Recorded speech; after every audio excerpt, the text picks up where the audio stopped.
হ্যাঁ, আমি সেই মানুষটাকেও ক্ষমা করে দিয়েছি যেদিন আমি জেনেছি যে কোনো মানুষের নিজের পাপের ফলের শাস্তিটা পায় তার সন্তান কষ্ট পেলে তবেই।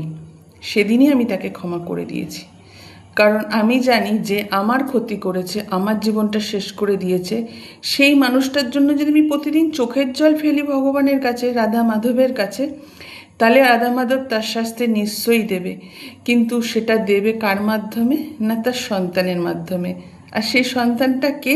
সেই সন্তানটা হচ্ছে আমার প্রাণ।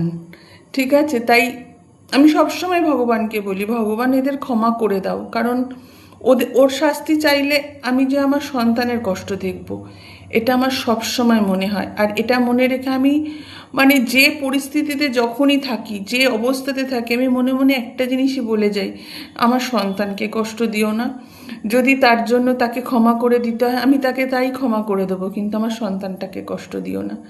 হ্যাঁ, জানি আমার সন্তানও তাদের মতোই, তাদের পথেই চলছে, ঠিক আছে।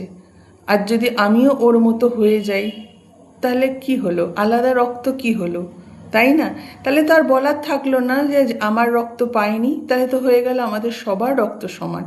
আর আমি কোনোদিনও এইসবের মধ্যে পড়তে চাই না। আমি ভালো থাকলে আমার সঙ্গে কে খারাপ করেছে, কে আমার সঙ্গে কষ্ট দিয়েছে, আমি ভুলে যাই।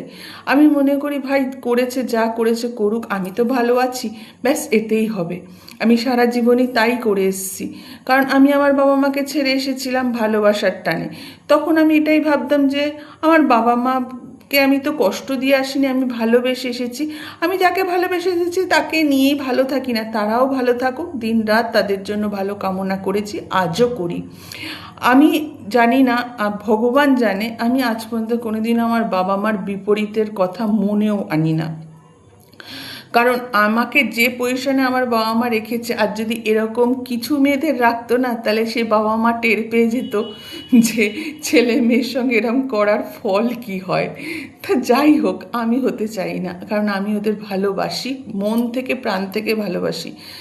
তাই ওসব করতে কোনো দিন যায়নি, আর জীবনেও যাব না। অনেক কষ্টে আছি, হয়তো অনেক কিছু পেলে আমি জীবনে বেঁচে যেতাম, আর একটু ভালো থাকতাম। ভালো হয়তো নিজের পায়ে একটু ভালো থাকতাম, স্বাবলম্বীর মতো থাকতাম, কারোর উপর নির্ভর করতে হতো না, বা কারোর পাশেও দাঁড়াতে পারতাম। হয়নি, সেটা আমার কপালে নেই, তাই ভালো। কিন্তু আমি কখনো চাই না কারোর খারাপ হোক। আমি এখন সবাই বলতে পারো যে কর্মফল সে একদিন না একদিন পাবে, আমি এটা দিনরাত চাই। দিনরাত যদি মহাদেবের কাছে বলো, রাধা মাধবের কাছে কিছু চাওয়া যায় না, তারা ঠিক শোনে। আমি সবসময়